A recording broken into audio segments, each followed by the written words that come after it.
रावण के तपस्या के फलस्वरूप ब्रह्मा जी ने जो वरदान दिया था रावण को कि हम काहू के मरहि न मारे बानर मनुज जाति दुई वाले, ये वर मांगा था रावण ने। किस लिए मांगा? पहले रावण ने ब्रह्मा जी से कहा मुझे अमर कर दीजिए। ब्रह्मा जी ने कहा ये तो संभव नहीं, अमर तो नहीं हो सकते, तो अब क्या किया जाए? ब्रह्मा जी ने कहा कोई और वरदान मांगो। कोई और वरदान की चर्चा करी। रावण ने कहा और कोई वरदान? तो रावण ने दिमाग लगाया कि एक मनुष्य और वानर, इनके अलावा हम और किसी के हाथों से न हमारी मृत्यु हो, हमें ऐसा वरदान दीजिए। क्यों? रावण के मन स्थिति क्या कहती है? रावण की मन में क्या है रावण के? कि मनुष्य और वानर ये हमसे कमजोर हैं। मनुष्य हमारा क्या वध कर पाएंगे? हम तो मनुष्यों का ही भक्षण कर लेंगे। बानर हमारा क्या बिगाड़ पाएंगे? बानर को तो हम ऐसे चुटकियों में समाप्त कर सकते हैं। तो रावण को लगा ये दोनों हमसे इतने कमजोर है, ये दोनों हमें कभी मार थोड़ी ना सकते, तो क्या किया जाए? तो हाँ ठीक है, वानर या मनुष्य इन दोनों को छोड़कर कोई वध ना कर पाए। अब ब्रह्मा जी का वरदान है, तो भगवान को ब्रह्मा जी का वरदान भी पूर्ण करना है, वो वचन मिथ्या नहीं होने चाहिए। और कई सारे कारण जिनमें हमने कल चर्चा करी। नारद जी ने भी क्या श्राप दिया कि आपने राजकुमार का वेश लेकर मुझे ठगा है ना, तो आप राजकुमार के रूप में ही धरती पर आपको प्रकट होना पड़ेगा। ये भी एक चर्चा हो गई। जय और विजय को श्राप मिला था, हमने कल सुनी थी कथा। अब जो आया था वो सुना, जो नहीं आया तो हम क्या कर सकते हैं उसमें? तो कल के प्रकरण में हमने सुना जय विजय को भी जब श्राप मिला तो सनकादिक मुनियों ने कहा इनके उद्धार के लिए आपको धरती पर जाना पड़ेगा। तो कुछ वरदान, कुछ श्राप, इन सभी चीजों का सम्मिश्रण फल क्या निकला कि प्रभु ने मनुष्य रूप धारण किया और धरती पर आए। अब रावण ने पहले यह लगाया, अपने मन में यह विचार किया कि मनुष्य उतना खतरा नहीं है, पहले ये देखना है कि क्या कोई बानर ऐसा है जो मेरा वध कर सकता है।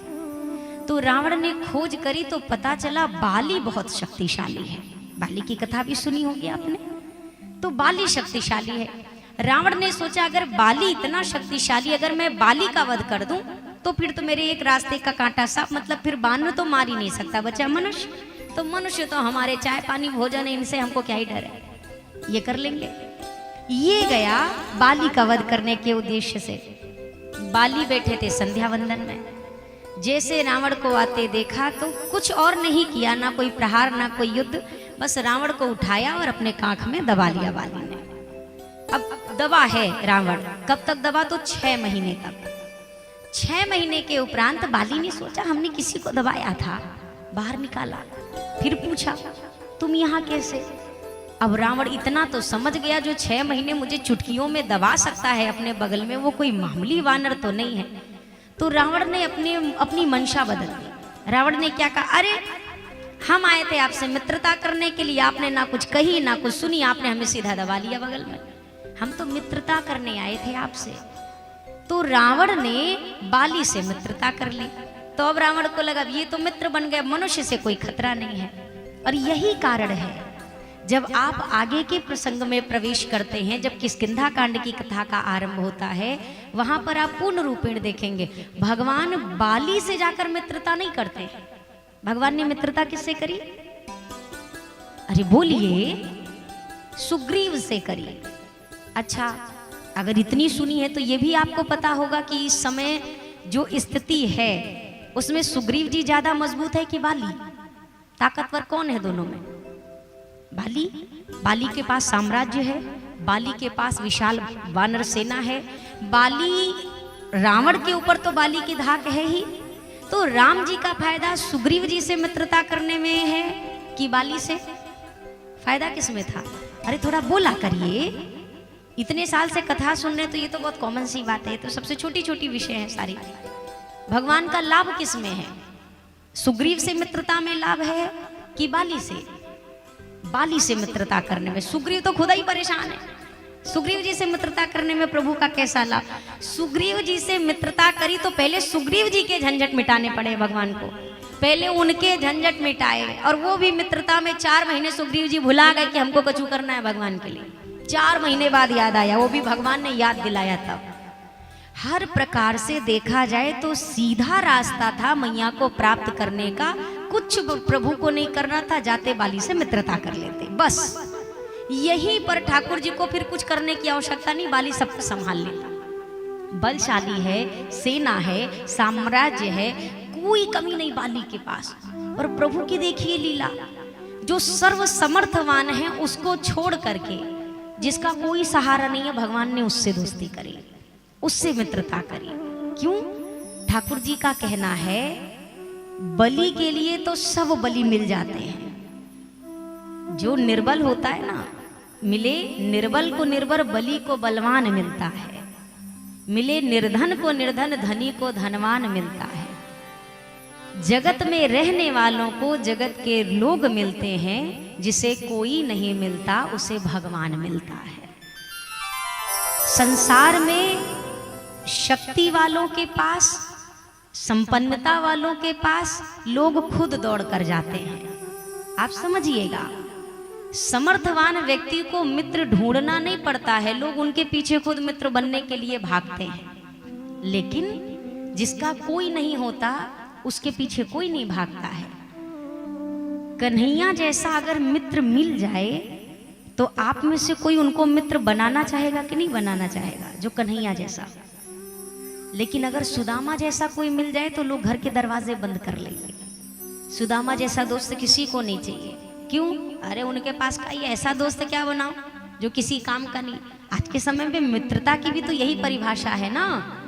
मित्र, लोग क्या कहते हैं, ऐसे लोगों से बना कर रखना चाहिए। आदमी को सब चीज में केवल अपना स्वार्थ दिखाई देता है। क्यों? ये काम आ सकता है।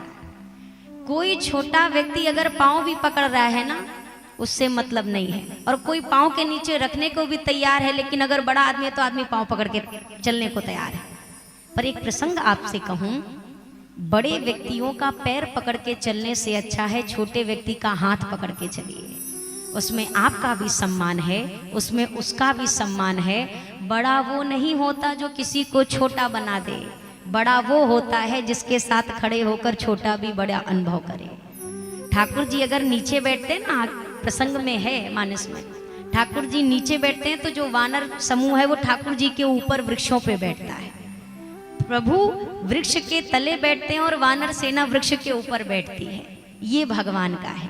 सुनेरी मैंने निर्बल के बलराम। ठाकुर जी ने सुग्रीव से मित्रता करी। क्यों?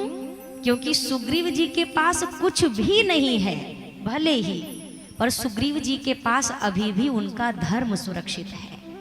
बाली के पास सब कुछ है, फिर भी बाली ने अपने धर्म का त्याग कर दिया है। छोटे भाई के साथ ऐसा व्यवहार, वो भी एक बार प्रभु क्षमा कर देते, लेकिन भाई की पत्नी के साथ जो व्यवहार किया बाली ने, प्रभु को ये स्वीकार नहीं है। और प्रभु ने स्वयं कहा, तुमने ये जो अधर्म किया ना बाली, मैंने इसका दंड दिया है तुमको, मैंने इसका दंड दिया। तो ठाकुर जी यहाँ पर आए हैं संसार में तो लीन मनुज अवतार, बहुत स्पष्ट रूप से कहा प्रभु ने। लेकिन फिर भी आज के समय में समाज में ऐसे ऐसे प्रश्न उठते हैं। जिस व्यक्ति को अपनी जिंदगी के आधे सवालों का जवाब नहीं मिल पाता है, वो भी भगवान के ऊपर सवाल उठाता है। जिसको अपनी जिंदगी का आता ही पता नहीं कि हमारा जीवन कहाँ जा रहा है, उसको भी भगवान के जीवन से बहुत लेना देना है। ऐसा क्यों किया, वैसा क्यों किया, ये क्यों हुआ, वो क्यों हुआ। भगवान थे तो सेतु क्यों बांधना पड़ा, अगर हनुमान जी जा सकते थे तो भगवान क्यों नहीं चले गए। अरे ब्रह्मा जी के वचन सत्य करने हैं। वानर ने जो रावण ने जो मांगा है उस वचन को सिद्ध भी करना है, तो प्रभु मनुष्य जैसा व्यवहार कर रहे हैं।